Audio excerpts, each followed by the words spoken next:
In Washington, a generation of diplomats, politicos and wonks see the prospect of peace between Israelis and Palestinians entirely in the context of the two-state solution, a scenario in which an independent Palestinian state emerges alongside Israel.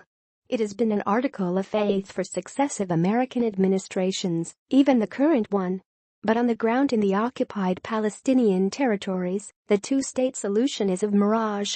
The right-wing government of Israeli Prime Minister Benjamin Netanyahu includes a number of politicians who emphatically reject the notion of an independent Palestine. Israeli settlers continue to expand across the West Bank, no matter the timid censure of the international community.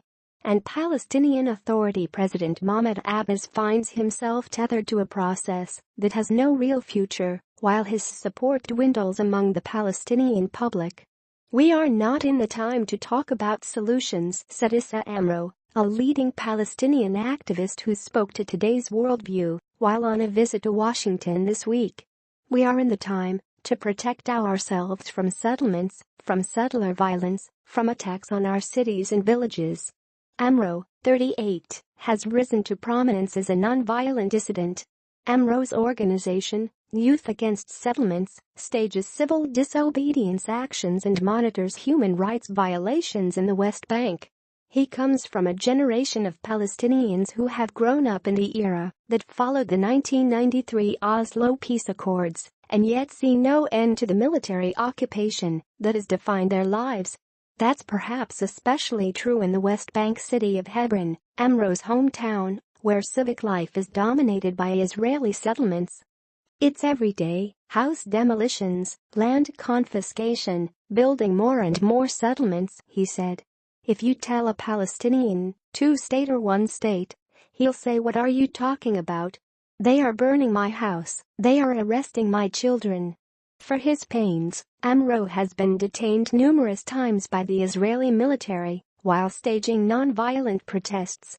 This summer, he appeared in an Israeli military court on a series of charges mostly dating back more than 3 years, including supposedly spitting at a settler and obstructing soldiers.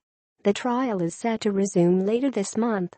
The right-wing government is pushing the Israeli military to take me down for being an activist who is opposing the settlement project in my own city peacefully, said Amro, who refers to the segregation enforced in Hebron as open apartheid.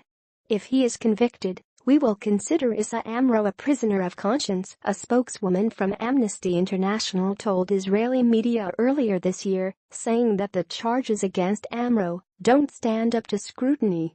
Adding to the chorus are a number of U.S. senators, including Senator Bernie Sanders, IVT, who penned a letter in August to Secretary of State Rex Tillerson raising concerns about Amro's trial and urging the State Department to keep tabs on it. Amro called on Sanders while in Washington.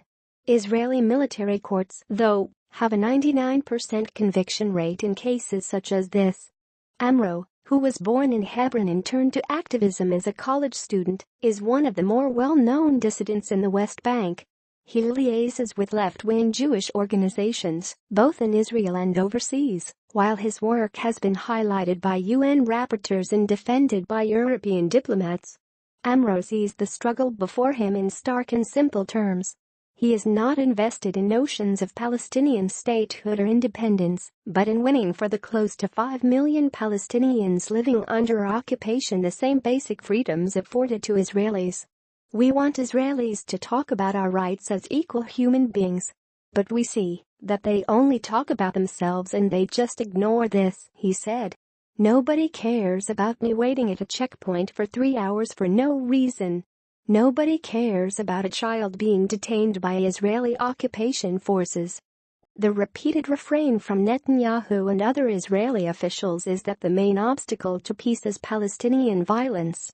But that argument falls short with people like Amro, whose tactics include sit-ins and the monitoring of settlers and Israeli security forces with video cameras.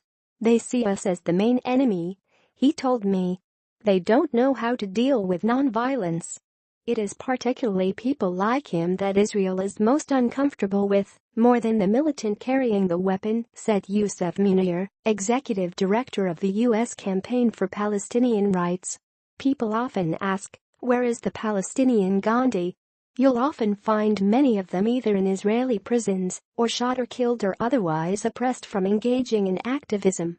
Amro is cynical about the peace process, suggesting that Netanyahu and his allies are happy with the prevailing state of affairs and that talks will yield little for Palestinians.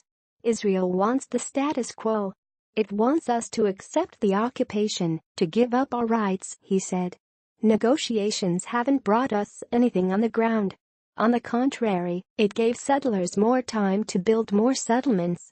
Amro argues with an Israeli settler in Hebron during a demonstration on September 18.